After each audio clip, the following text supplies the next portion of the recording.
Hi everyone, and welcome to Tragic Hollywood on the Town's Tragic Star of the Week, Grace Kelly. This is part one of a two-part video about beautiful Grace, her meteoric rise, her short career that lasted only 5 years, and her short life. Let's find out what happened.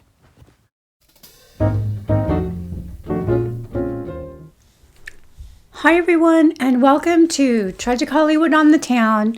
This week's tragic star is going to be Grace Kelly, the magical actress who had a brief 5-year career and ended up giving it all up to become a fairy tale princess, but that's not really how it worked out for Grace. She ended up tragic and dead at the age of 51. But before we get into Grace Kelly's life, please, if you like my content, like, subscribe, do all the things. Check out my books. They're on Amazon. There's a link in the description of the channel to my books. I also go into a lot more detail on my Facebook page, Tragic Hollywood, Beautiful, Glamorous, and Dead, about these stars. I give a 30-photo tribute to each of these stars usually, and each photo has details regarding the current star of that day's life. So if you want even more details, please go and check out my Facebook page, there's a link to that page in my description on my channel as well. All right, so let's get into Grace Kelly. Grace Kelly was born into privilege and wealth. She was born in Philadelphia in 1929 into a prominent Catholic family. Her father, Jack Kelly, was a famous athlete in his day. Her brother was a famous, or verging on famous athlete, and so they were all big into athletics. Kelly, on the other hand, was not that big into athletics. She was more into fashion, and she was into performing. She loved the theater. She had 2 uncles that were prominent in the theater, but of course, her parents, they viewed acting as a slim cut above streetwalker, so they did not encourage her in her endeavors to be an actress. But she had such low mathematics score that she didn't get into the university of her choice, so she decided to go and pursue her acting career and her modeling career. So she was modeling and she was acting, and somehow she got the attention of a major Hollywood director, and he offered her the co-starring role, essentially, in a major Hollywood production, a Western, called High Noon with Gary Cooper. So yeah, she went from nobody, pretty much, to, co-starring in a major Hollywood production within about a year. That's pretty rare for Hollywood. Princess went from being a nobody to being a somebody really quick. Despite the poor reviews that she received from critics for High Noon, her stiff and unemotional acting, everyone could agree that on one thing, she was stunning. She was probably perfect in her appearance. And John Ford noticed her, and he was like, oh, wow, here's an actual classy dame that I can, cast in my movies. There aren't that many of them in Hollywood right now, but she shows class and breeding. So I think I'm going to, cast her in Mogamba, which is another major big movie with big stars, Ava Gardner and Clark Gable. She played the prim and proper lady against Ava Gardner's kind of slutty role. But to be honest, Grace was the one that was really got around in Hollywood. At this time, Grace had a reputation by this time of chasing after her older leading men and having affairs with her older leading men. She got a bad reputation with the Hollywood wives of not really caring whether her leading men and the people that she had affairs with were married or not. And she was known as Fast Grace. And so, yeah, a lot of people, because she plays in these classy roles in these films, they just assumed that She was prim and proper in her behavior off the screen, but that's not the case. She had real daddy issues. Her father never approved of her career in Hollywood. This gave her a lot of grief. She was trying to please daddy, and she had daddy issues, so she can't please the real daddy. She goes after fake daddy in the form of older married men and tries to please them instead in the area that she can please them in, the bedroom. This is going to come back to haunt Grace, actually, later on in her life. So she clearly had some psychological issues that were never really addressed. But yes, she had a reputation. She had, when she made Dial M for Murder, she began an affair with Ray Milland, and he nearly left his wife for her. That's how serious that. He actually moved in with her in Los Angeles. Almost left his wife for her. Daddy put a stop to that. Daddy came out there and told her to straighten her act up, or he was going to drag her back to Philadelphia, and she wasn't going to be making any more movies because her behavior was embarrassing to her family. They were far from proud of what she was doing when she was cast as the country girl, and again, opposite William Holden and Bing Crosby. She did a fine job in that movie.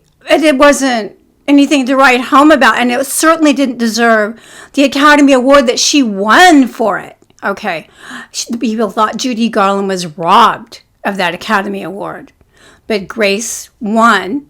It was, I think, her third role, and people were furious. I personally think Dorothy Dandridge deserved that award for her role as Carmen.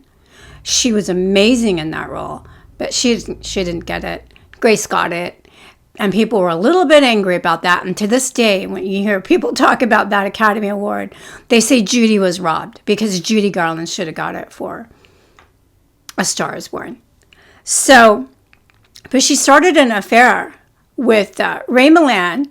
She started an affair with William Holden.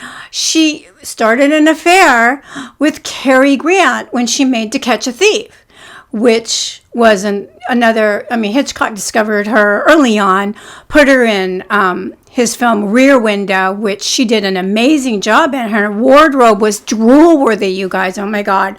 She looked gorgeous in all those Edith Head gowns. She was stunning. And she did an adequate job of acting. And in Rear Window, this was the only time that she didn't actually manage to have an affair with her older leading man, Jimmy Stewart. And you know why? Because Jimmy Stewart's wife was on the set every single day of shooting. And she made sure she was on the set. So yeah, Jimmy Stewart stayed on the straight and narrow path. He didn't fall for Grace's charms. But Cary Grant certainly did. And this affair, it was an emotional affair, and it was a physical affair, and it lasted beyond her princess days. He would go and visit her in Monaco, and there'd be all these whispers and stuff about it. I mean, she was in a loveless marriage, and I kind of don't blame her for wanting to see Cary Grant occasionally. But after High Noon, Grace became a hot item. Again, I said she was in Mogambo, the John Ford movie. It was a very high-profile film. She did an adequate job of acting. She could act.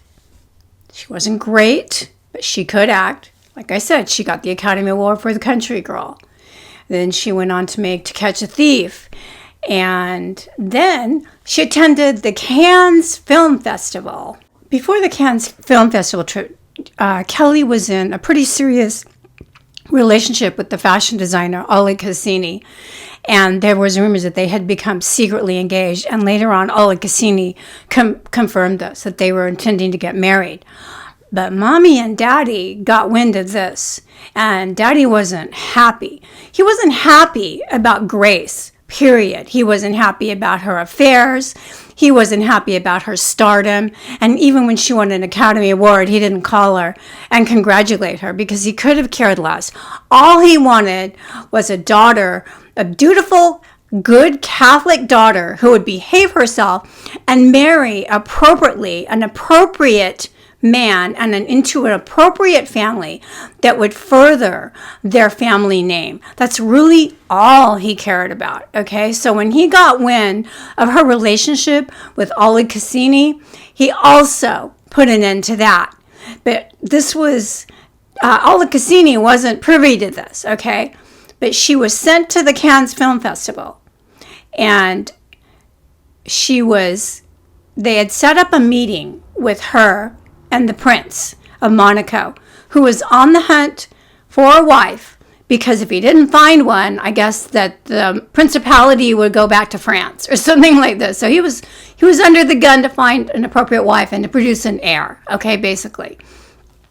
This guy was pudgy, short, balding, nothing to write home about. But when they asked him what kind of wife he was looking for when he came to America, what kind of wife he was looking for, he said, only the best will do.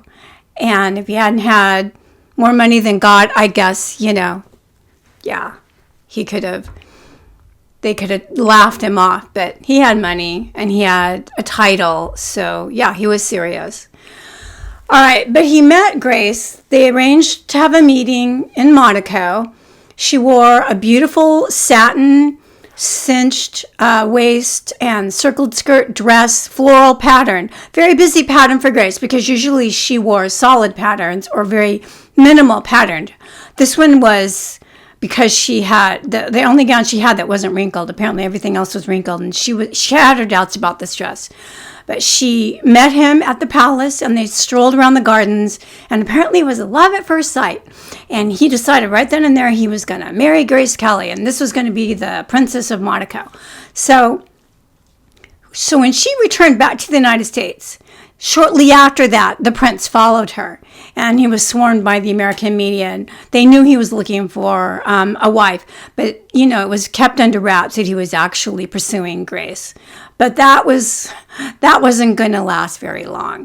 The prince met Mom and Dad. He proposed. He had a big fat diamond ring, engagement ring for Grace. There's a picture of her showing it to her mom. See? Dad was ecstatic, and I'll tell you why. He knew not only would his daughter be a princess, and I guess that made the cut for him as far as good enough for Daddy, she'd have to give up her Hollywood career. Yeah. It was considered beneath the dignity of a royal princess of Monaco to continue to make movies where she would be kissing other men and other things. So she had to give up her Hollywood career.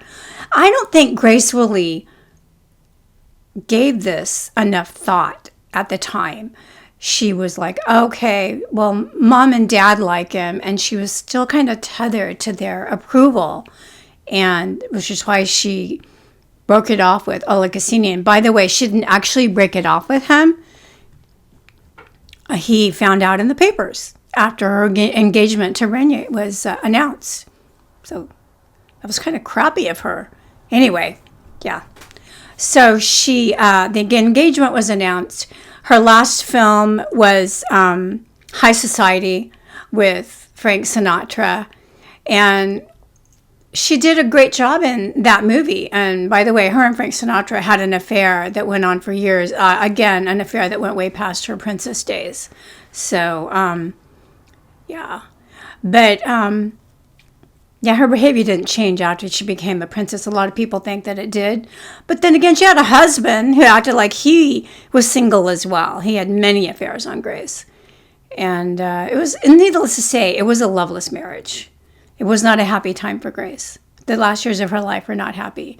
Not only did she have a philandering husband, she had to deal with these two daughters of hers that were beyond, kind of followed in Mom's footsteps, but without the adherence to parental approval. They just did whatever the hell they wanted to. They led the most hedonistic lifestyle. It was ridiculous. But anyway, back to Grace's Prairie Tale Princess wedding. So she made High Society. That was the last picture she made. And I guess that the studio, MGM, agreed to pay for her wedding dress. Helen Rose, the famous MGM costume designer, was going to design the wedding dress, and she did a beautiful job.